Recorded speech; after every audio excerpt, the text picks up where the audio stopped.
Good morning students of class 6. This is our first video from Civics chapter 4. The name of the chapter is Key Features of a Democratic Government. In the first video we have discussed about the factors behind the success of a democratic government.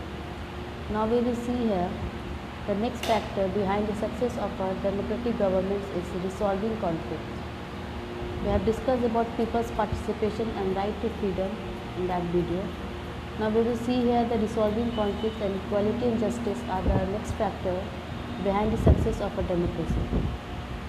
What is conflict? Conflict means when people of different castes, regions or from different backgrounds, they disagree with each other and they feel discriminated is called as conflicts. Some of the conflicts which are usually take place in our society. First one we can see the religious provocations. When taken out by a particular rule may not be liked by the people belonging to other religions or caste. It can lead to conflict and create tension also. The next conflict we can see use of river water is a constant source of tension between two more states. There was a dispute over Kaveri river water involving the state of Tamil Nadu and Karnataka. This dispute was between the two states, Tamil Nadu and Karnataka. By this disputes belong to the sharing of river water. These two states did not come to a conclusion over the sharing of river water, sharing of water of the river Kaveri. Ultimately, the central government had to intervene to resolve the disputes. The Kaveri water dispute tribunal gave a verdict which benefited not only to Tamil Nadu and Karnataka but also Kerala and Puducherry, the other parties to the dispute. The Kaveri sharing of water conflict arose due to scanty rainfall and sometimes because of the faulty management practices. Similarly, the Krishna river water also issues involved in the state of Andhra Pradesh and Karnataka, and these issues have resulted in tension between these states. Due to the sharing of river water between Karnataka, Andhra Pradesh, Kerala, Pondicherry and Tamil Nadu also, we can see here the conflict arose. Such disputes should be resolved in keeping with the democratic traditions of sending the matters to a tribunal to find a lasting solutions. Next we can see the equality and justice. Equality and justice is the next factor behind the success of a democracy.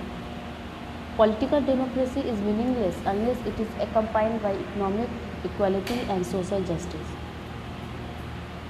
Equality and justice cannot be separated as they are the two sides of the coin. We cannot separate the justice and equality because justice cannot be achieved unless the peoples are not treated equally. We can give justice only when the peoples are treated equally in our societies. So that's why justice and equalities cannot be separated and they are the two sides of the same coin. The Constitution of India has abolished untouchability. The Constitution's practicing untouchability is any form is punishable offence under law. Under Article 17, abolition of untouchability take place. The Constitution also assures its citizens to provide equality of status and opportunity as well as justice in social, economic and political area. According to our Indian Constitution, is provide equality of status and opportunities as well as justice in social level and economic level as well as political level also. In our constitutions, it had made some special provisions for scheduled castes, scheduled tribes and other backward castes also, as well as some other minorities to bring them apart with other communities, so that they should also get equal opportunities in our society. They should not feel discriminated in our society. In India, the proportions of women in legislature is very low. They deserve a better treatment in society. In India, we can see the proportions of women in legislature is very low. So there should be, means seats should be reserved in the parliament also for women. Constitutions of our country contain several provisions to protect women along with the weaker sections of the society. Weaker sections, it means the sections, the people which comes under the scheduled caste, scheduled tribes and OBCs. So they should also get equal opportunities, and especially for women, they should get protected in our society. Special policies and laws have been made by the government to attain this goal.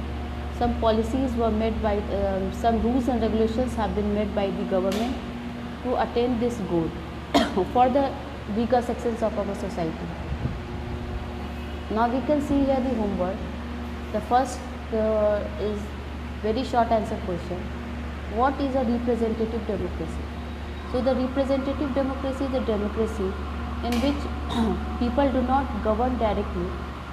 They act on the behalf of, representative act on the behalf of the people. So representative democracy, democracy where people elect their representatives to run the government.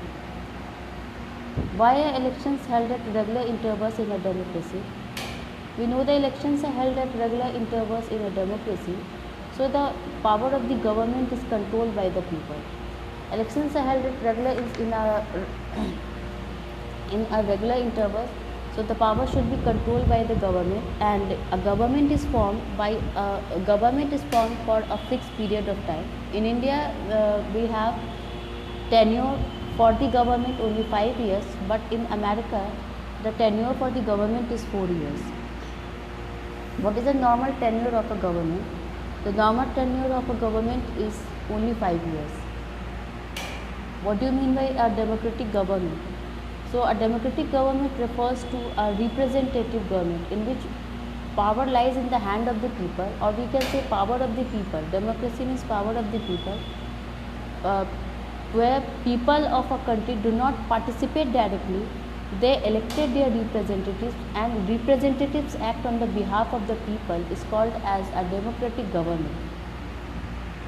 Who form the oppositions in a democratic government? So after election, the political parties which are not able to get majority remain outside the government and together form the oppositions party. The party which are not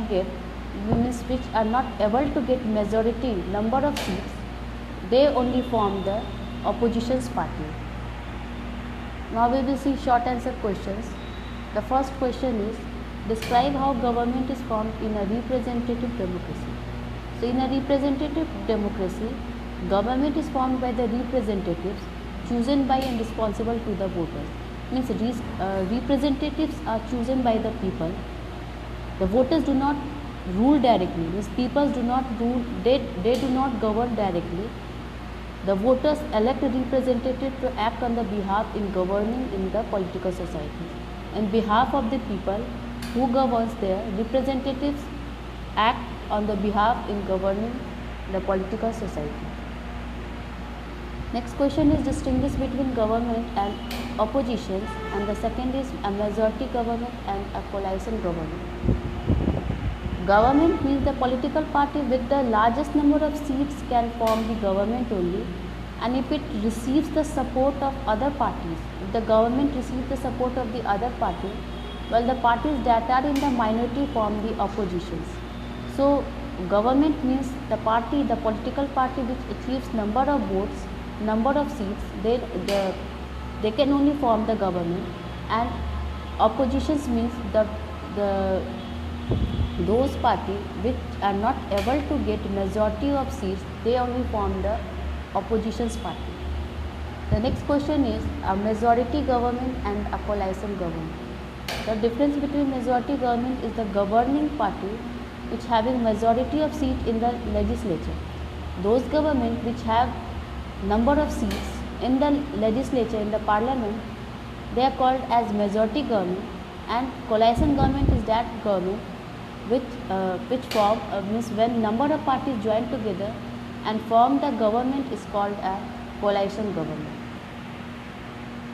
Next question is, how do conflicts occur in a society?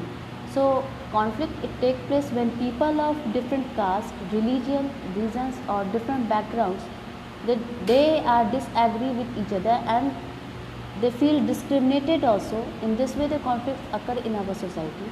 Sometimes this conflict, it turns violent and it creates tension and insecurity in the mind of the people also. Next question is, how do people draw the attention of the government to their issues? So we can see here the people use various methods to protest against the functioning of the government. Like they can form public meeting, dharna, the strikes they can do, and signature campaign also to draw the attention of the government to their issues. Next question is, what are the various ways in which people can participate in the process of government?